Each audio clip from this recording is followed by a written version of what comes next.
Hello and welcome back to another Writerly Witterings with me, Michael Jex, the tea-drinking author. And getting the admin out of the way first and foremost, don't forget, if you like the video, hit the like button, subscribe, hit the bell if you want to be notified on future videos, all that sort of good stuff. Right, that's out the way. Now, I thought it would be quite fun to get down to the nitty-gritty of what's going to be worthwhile over Christmas. So I thought a quick roundup of 10 of my favourite things could be quite good fun. And of course, the very first thing I have to say is this cup of tea, which is just lovely. It's a bit of masala chai. Very tasty. A little bit of cinnamon, various other spices, and it's lovely. That's not on my list though. What is on my list is this. The Pineda Avatar Traveller.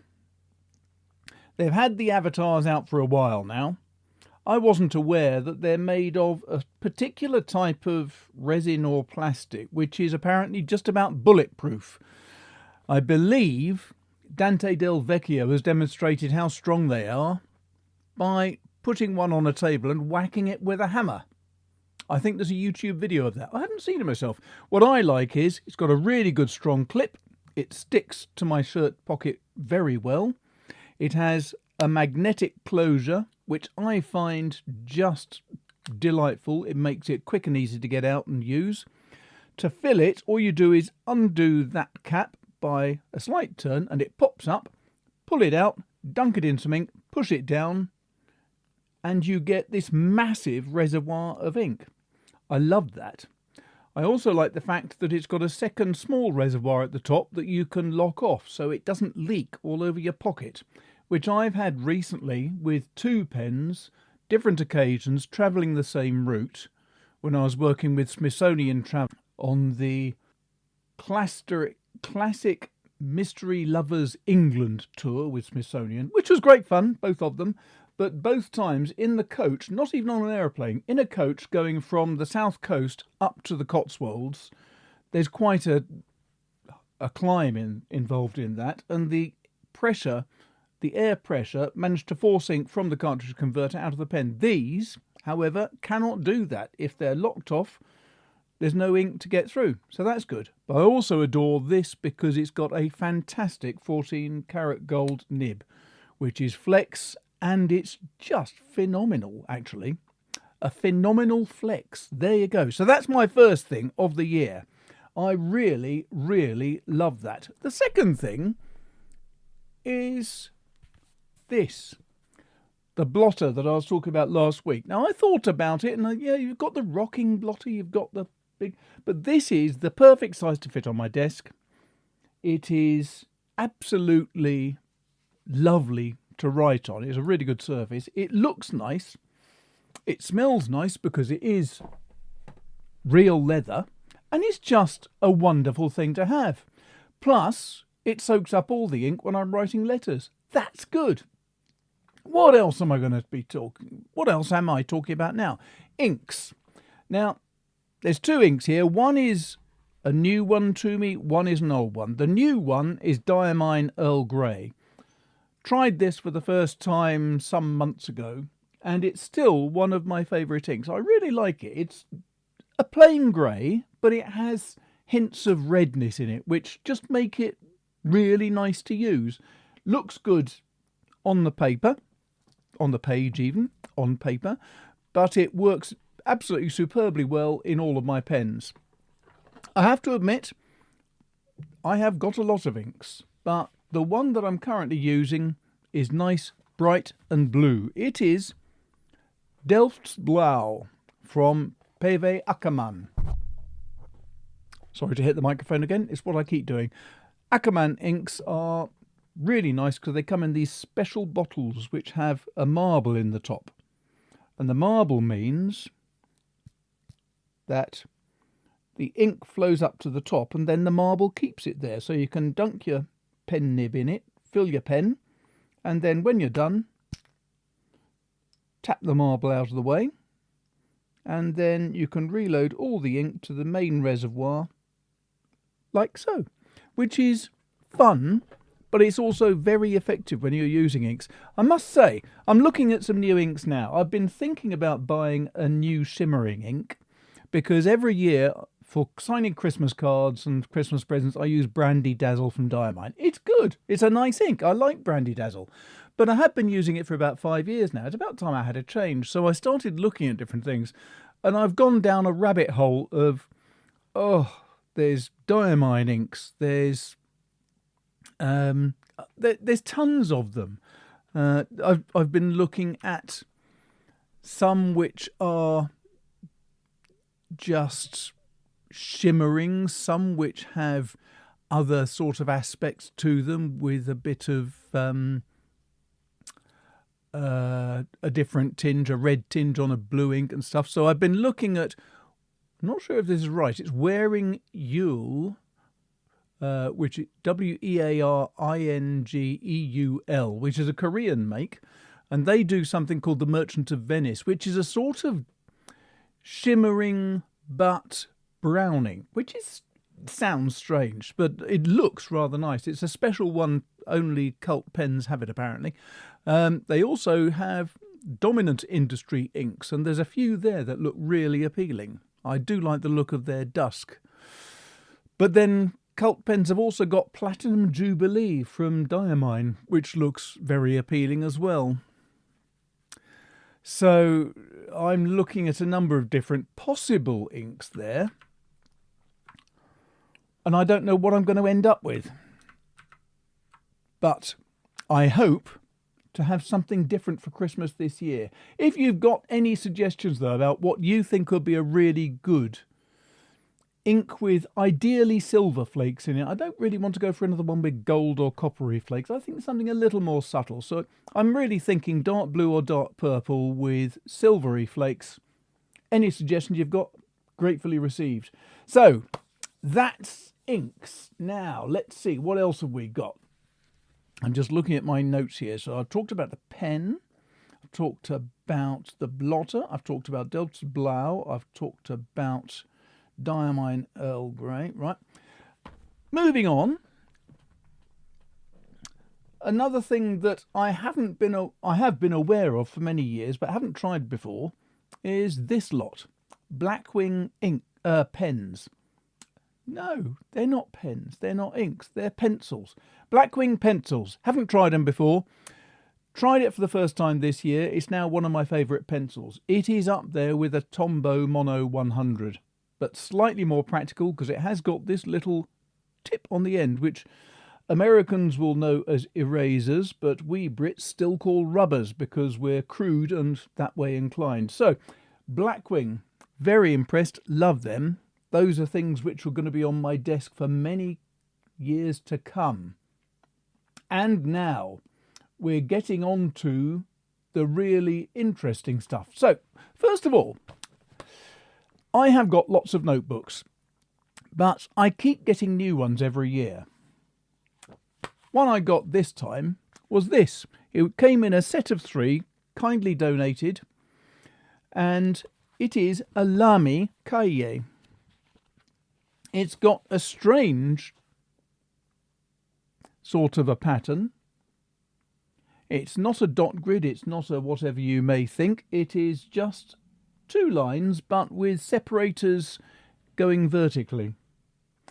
And I looked at it and I thought, oh, it's a bit like one of those things where you just got lots of squares across the page. I hate square grids, but this really works nicely for me. Just to give you an indication, here's the Diamine Earl Grey, what I was using earlier. I've been using this for quite some time and it's getting quite full. The first of the 3. It's fantastic. Very, very pleased. The paper is delightful and I'm really enjoying using it. The second notebook I am really enjoying just now is this ridiculous thing. As you will have seen, hopefully, it's Maigret and the Young Girl, or Danger Ahead by Simenon. But this has been taken by this clever firm called About Blanks. And they have repackaged this outer cover with a whole bunch of empty pages inside. It's wonderful. You've got lots and lots of, I think, 80 to 90 GSM cream coloured paper. It looks the right colour to go with the covers. It's not pristine white. And it seems to cope very well with my fountain pens, including the Pineda, which is an absolute embarrassing gusher. As you can tell if you look at the first pages of this book, where I managed to spill ink all over the place. It is wonderful. I can thoroughly recommend them. Link at the bottom for them. Right, next is something that I don't normally talk about too much. This is a planner. Yop and Tom. Now, this paper is wonderful. It is, I think, about 160 GSM. I am gradually getting used to the idea of using a planning system. I'm starting to fill out pages in the yearly planner. And I really like the whole thought behind this. It is a really good, solid feeling planner. It's got this lovely imitation leather cover, which works well. It has really good quality paper, no bleeding, no feathering, nothing like that. It has weekly planner, 1 month planner, 3 month planner, annual planner, all included in the same thing. Now, I'm in the middle of writing this book. I've just had the proofs back for the previous book I've just finished writing, so that's going to be out in April. I've then, as soon as I've finished writing this book, I have to crack on with the next book, which has got to be in by next June, July. I've also, in the meantime, got to work through the edits on another book. I need anything that will help me plan. So the Yop and Tom, thank you guys. Your planners seem to be coming through really nicely. If you don't want a planner, they also do the same size things, but with dot grid. So many, many pages, dot grid, wonderful paper, highly recommended. The other thing I am still very, very enthusiastic about is this. It's the Odyssey notebook from Odyssey Notebooks. It is stunningly lovely paper. I believe it's Tomo River 68 GSM. All of this is dot grid. Being Tomo River, your pen will work superbly on it. It comes with its own little closure, and I love the size, which is, I think, B5, and it just works superbly well for me. I love it. Of course, I can't mention all of these notebooks without mentioning William Hanna, as always. I love these things. The paper's wonderful. I've just bought a new diary for it to cope with the coming year. It's been with me all over the country. This was with me on the Smithsonian tours, journeys. It goes everywhere. And the cover is starting to get a bit scratched. Yep. But it is superb. The only other thing I would normally mention is my Midori Traveller's Notebook, which is just stunning.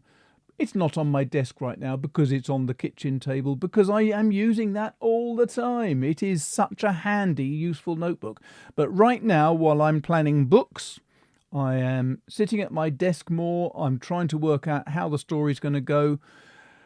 It's less relevant for this. For this, I need all these other notebooks. Right. Now, the only other thing I'm going to mention today is Eon Timeline.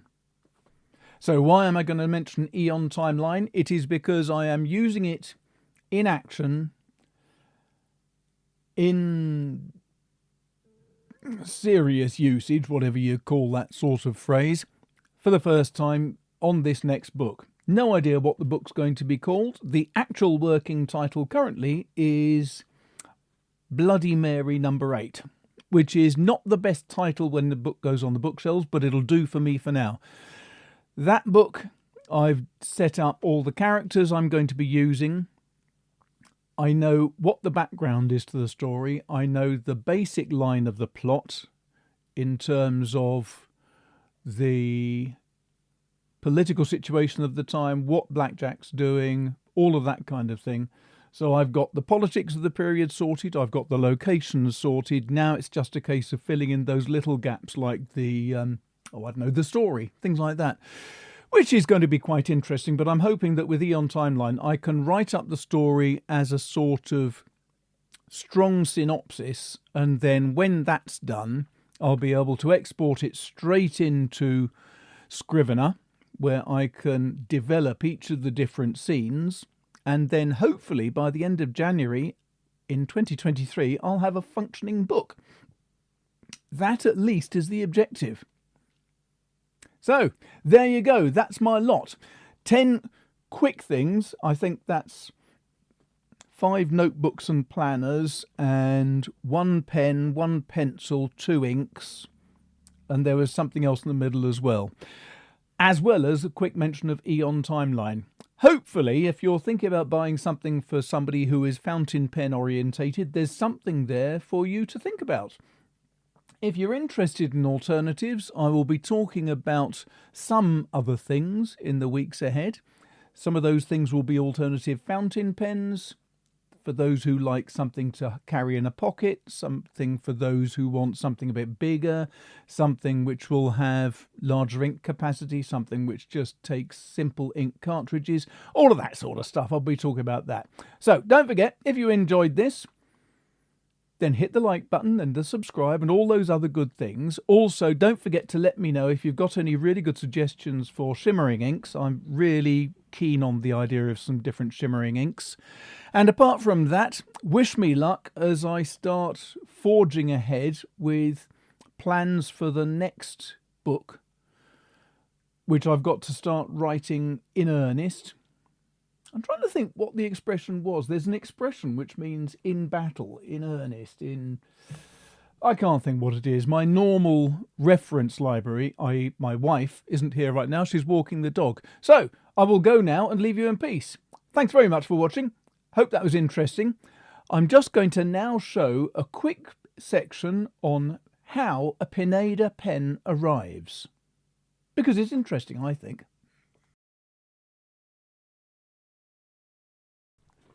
And so, how does a Pineda pen, like my fantastic Pineda Avatar Traveller with a flex nib, how does this actually arrive? I must admit, I really do like that little band. It sounds stupid, but it's just having the cityscape of Florence, on the back. It just makes it look really attractive. I'm very impressed. Dante Del Vecchio always does design very good pens and things. This is the box that it came in. It is quite a heavy box. On the back, it's got a thing for Pineda.com, which is nice. A little QR code. And on the front, it just says Pineda. And it's Pineda Firenze. And it says 1774. I can't read it very well without my glasses on. And it's got the Pineda logo. And then when you open the box, which actually is quite difficult because it is a very tight fit, and inside you have this delightful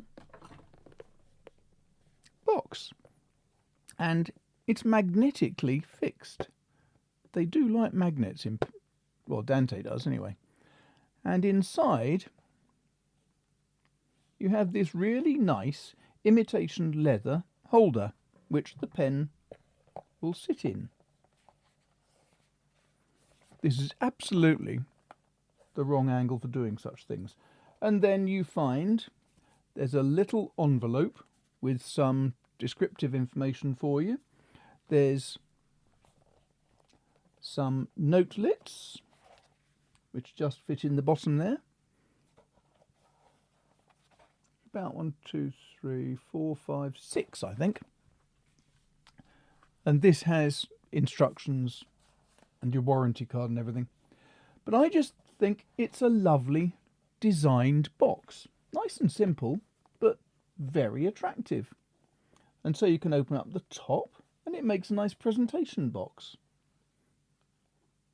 Shut the top down and all looks good.